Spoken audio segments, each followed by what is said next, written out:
Bonjour à tous, bienvenue dans cette nouvelle vidéo. Je suis très content de vous accueillir pour un nouveau sujet qui, je l'espère, vous aidera beaucoup pour les primo-investisseurs, ceux qui veulent débuter en investissement immobilier. On se pose souvent la question, par quoi commencer? Est-ce que je m'oriente plutôt vers une maison, plutôt vers un appartement?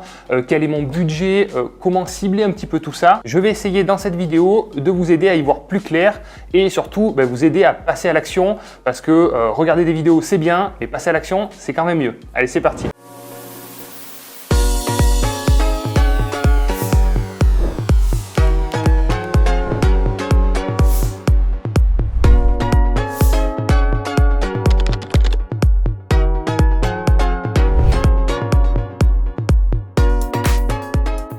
Si vous n'êtes pas abonné, je vous invite à vous abonner parce que chaque semaine, je vous donne tous mes meilleurs conseils pour vous aider à passer à l'action et à faire la même chose que moi. Donc, abonnez-vous si ce n'est pas fait. Vous pouvez activer la petite cloche aussi pour être prévenu des prochaines vidéos parce que je vous donne tous mes conseils gratuitement sur cette chaîne. Alors, on va attaquer tout de suite sur le premier point, le plus important parce que quand on veut investir, on ne sait pas trop comment s'y prendre.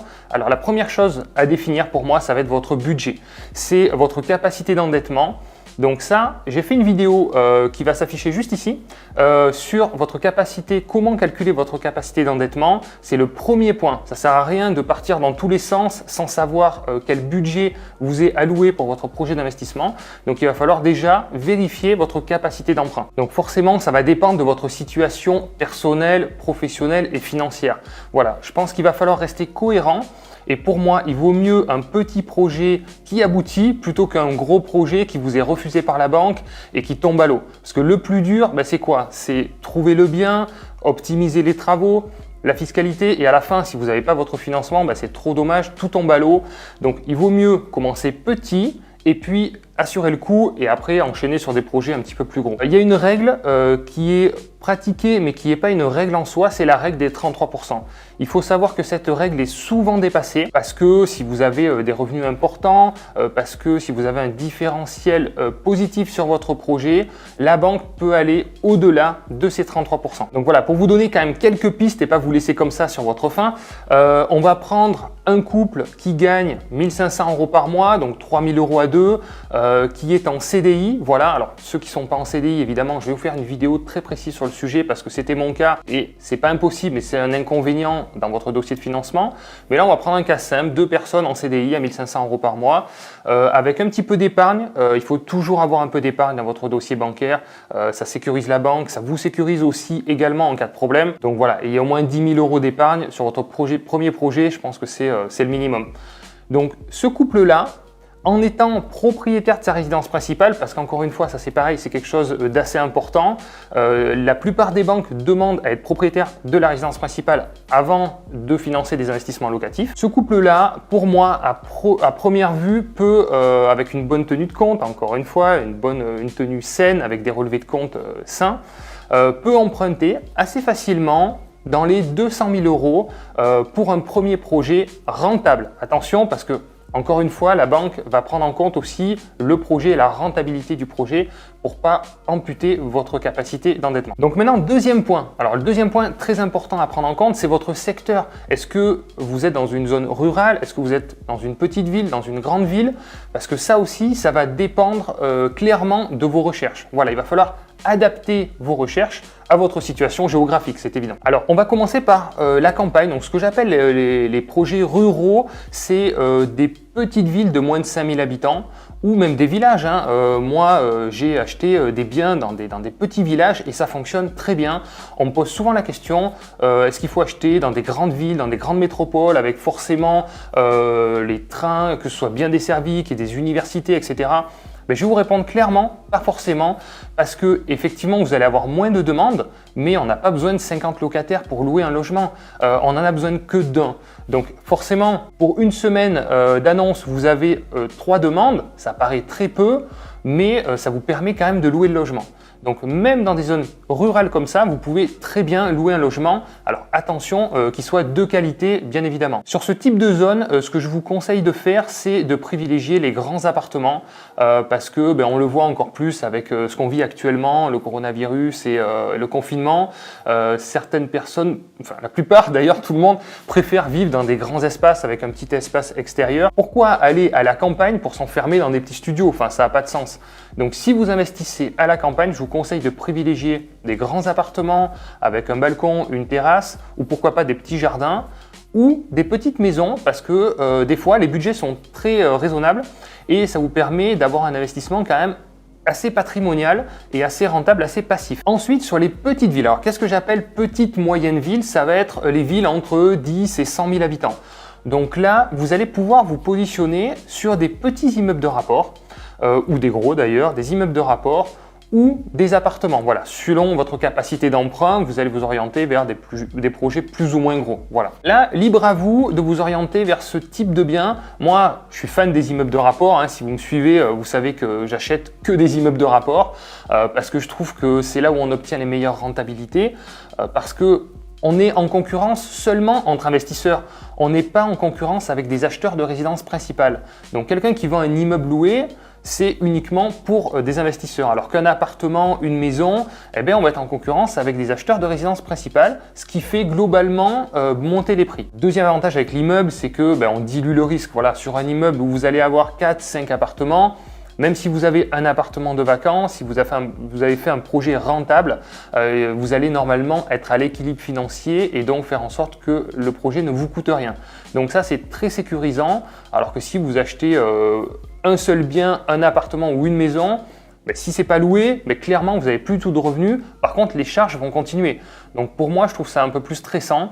C'est pour ça que je suis fan des immeubles de rapport. Troisième point, dans les grandes métropoles, alors là, c'est un petit peu plus compliqué pour les personnes qui souhaitent faire de la rentabilité parce que forcément, les prix sont plus chers, les rentabilités sont moins élevées. Donc là, peut-être que vous allez devoir adapter le mode de location. Donc à ce moment-là, adapter sur des projets peut-être de colocation, ce qui permet d'avoir en général un bon compromis entre valeur patrimoniale et rentabilité. Moi, je trouve ça top. Mais ça va vous demander un petit peu plus de gestion. Voilà, donc ça, il faut le savoir. Et si vous êtes dans les grandes métropoles, rien ne vous empêche de vous écarter un peu, d'être à 3/4 d'heure, 1 heure de votre projet. C'est tout à fait gérable, surtout si vous déléguez après en agence immobilière, c'est tout à fait faisable. Alors, troisième point à vérifier pour vous aider à passer à l'action, ça va être votre objectif. Alors, il va falloir déterminer quel est votre objectif principal.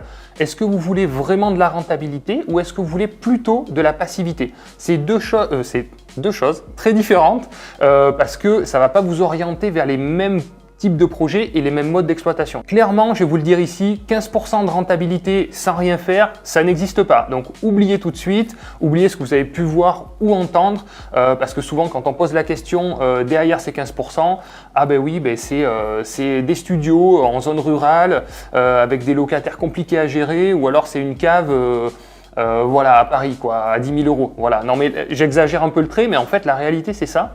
Donc, il va falloir déterminer ça. C'est-à-dire que si à un moment, vous n'êtes pas cohérent sur votre recherche, vous n'allez rien trouver. Et c'est pour ça que vous tournez en rond, vous dites, mais c'est pas possible, je trouve rien. Il va falloir vous dire, ok, j'accepte moins de rentabilité et trouver un bien qui va être totalement passif, ou ok, je veux de la rentabilité, je veux des compléments de revenus, parce que souvent derrière la rentabilité, c'est des compléments de revenus. C'est souvent des personnes, j'ai remarqué, qui ont des petits salaires et qui veulent un petit peu quitter leur boulot, qui se disent, ok, moi je veux absolument du cash flow, parce que petit à petit, je veux quitter mon boulot. Ok, alors là-dessus, c'est faisable, mais c'est pas aussi rose que ce que vous pouvez l'imaginer. Ça va vous demander beaucoup de temps, beaucoup d'énergie et surtout beaucoup de l'eau. Donc, déterminez un petit peu votre objectif et ça va vous aider à y voir un peu plus clair. Donc, je vais vous dire les modes d'exploitation, en fait, du plus rentable au moins rentable et surtout du moins passif au plus passif. Voilà, alors premièrement, vous connaissez sûrement, c'est la location courte durée. La location courte durée, ça c'est ultra rentable, je suis OK là-dessus. Si vous le gérez vous-même, c'est-à-dire que vous allez vous créer une autre activité, vous allez devoir faire les entrées et sorties, bon, vous pouvez le déléguer, encore une fois, mais vous baissez votre rentabilité. Donc, vous allez vous créer un nouveau boulot. Alors, pourquoi pas pour des personnes qui veulent effectivement quitter leur taf et être indépendants, ok, c'est cool, mais sachez que vous allez avoir beaucoup de temps à y consacrer. Par contre, très rentable. Bon, la situation actuelle ne se prête pas, à mon avis, à se lancer tout de suite dans la location courte durée. On a pas mal de personnes qui revendent leurs biens parce que malheureusement, elles n'arrivent pas forcément à louer à la hauteur de ce qu'elles avaient espéré. Et surtout, si vous vous lancez dans ce type d'exploitation, je vous conseille de vérifier la faisabilité en location classique. Parce que si jamais, on voit bien avec la période qu'on vit et ce qui est en train de se passer, si ce mode d'exploitation n'est plus possible ou ne fonctionne plus, que vous puissiez louer en location longue durée classique et que votre projet quand même soit équilibré financièrement. Ensuite, vous avez la colocation. Donc la colocation, vous pouvez faire des appartements ou des maisons.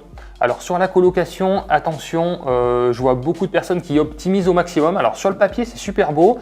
On divise, on enlève le salon, on crée une chambre supplémentaire, on fait des toutes petites chambres, etc. Parce que sur le papier, on trouve ça super rentable.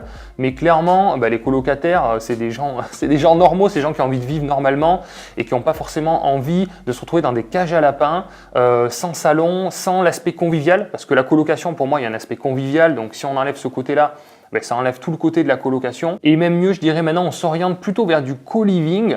On monte en gamme. Qu'est-ce que c'est? C'est plutôt une colocation un peu haut de gamme avec des chambres assez grandes, donc plus de 15 mètres carrés, qui permettent d'avoir un petit espace bureau, voire un petit coin salon pour pouvoir recevoir aussi dans sa chambre. Et bien sûr, des grands espaces communs avec, pour certains, une salle de jeu, une salle de billard, un truc comme ça. Ça, c'est cool, ça fonctionne bien avec projet locatif. D'ailleurs, on fait beaucoup de projets de colocation, beaucoup de maisons aussi. Avec justement, là je pense à un projet qu'on vient de faire récemment avec une maison où il y a 2 chambres par niveau et chacun a sa propre salle de bain et en bas il y a une salle de jeu, voilà, pour tout le monde. Donc ça fonctionne très bien, mais sachez que ça demande un peu plus de temps, bien sûr, de gestion que la location nue ou location meublée classique, quoi. Et après vous avez le mode d'exploitation que j'affectionne parce que c'est très passif et ça permet de développer un patrimoine important. Moi c'est ce qui m'intéresse, c'est la location longue durée, meublé ou nu. Et bien sûr, la location meublée demandera un petit peu plus de turnover, est un peu plus rentable, mais demandera voilà, un petit peu plus d'énergie à y mettre forcément, puisque vous avez des meubles, il y a des meubles qui vont s'user, il y aura il y aura des petites réparations, il y aura des choses comme ça à faire. Et sinon, la location nue, clairement, c'est le mode d'exploitation le plus passif et surtout le plus durable pour moi parce que ça concerne tout le monde en fait. Donc tout le monde a besoin de se loger forcément. Donc ça concerne 50% des locataires qui en France vont être intéressés par la location nue longue durée. Les personnes seules, les personnes en couple, les familles, voilà, tout le monde. Alors que la location meublée, forcément, c'est plus des personnes qui sont en transition professionnelle ou en début, des jeunes qui se lancent dans la vie active, des choses comme ça. Et voilà, le gros du marché, sachez que c'est 80% des locations, c'est de la location nue. Donc il y a un gros marché et surtout une belle passivité qui permet d'y voir plus clair, quoi. Et loin surtout. Voilà, pour conclure cette vidéo, écoutez, moi j'avais envie de vous dire de vous lancer dans un petit projet avec pas trop de travaux pour vous rassurer, pour vous mettre la main à la pâte. Et donc clairement, moi ce que je trouve bien pour commencer, c'est un appartement ou 2 appartements. Moi j'ai commencé par ça. J'ai acheté 2 petits appartements T2 dans un immeuble en copropriété avec garage, parking, un truc simple. J'étais à 8% de rentabilité, donc légèrement au-dessus de l'autofinancement, mais en fait j'avais besoin d'être rassuré et ce projet-là m'a vraiment rassuré parce que j'ai loué facilement, j'avais des petits travaux, donc une petite cuisine équipée à poser, un peu de peinture à faire. Voilà, le projet très simple, ça s'est très bien passé, j'ai loué facilement et donc forcément ça m'a donné envie de continuer. Donc voilà, c'est le conseil que j'ai envie de vous dire, c'est commencer petit, monter sur des projets plus gros au fur et à mesure et plus expérimentés. Parce que je vois beaucoup de personnes qui se lancent dès le début dans une division, dans un plateau aménagé ou des choses quand même très complexes avec beaucoup de paramètres, que ce soit administratifs ou financiers, compliqués à maîtriser. Et forcément, quand on a fait un projet comme ça qui prend souvent plus d'1 année à mener, avec la complexité et la lourdeur que ça demande, ça risque de vous dégoûter. Donc c'est dommage parce que forcément le projet sera un peu plus rentable, mais vous allez voir que ça vous demandait aussi beaucoup de temps et beaucoup d'énergie. Donc c'est pas le but. Voilà, écoutez, si cette vidéo vous a plu, je vous invite à mettre un petit like, c'est sympa à vous. Et surtout, je vous invite à télécharger la checklist. J'ai énormément de retours positifs sur cette checklist qui vous aide finalement à analyser les biens lors d'une visite. Donc là, point par point, ça vous permet d'avoir une liste complète pour analyser et voir les points à vérifier. Donc téléchargez-la, j'ai beaucoup de retours positifs, c'est totalement gratuit. Vous mettrez votre mail et je vous l'envoie directement. Et puis sinon, on se retrouve très vite pour une nouvelle vidéo. Merci de l'avoir regardé. À bientôt les investisseurs. Ciao, ciao.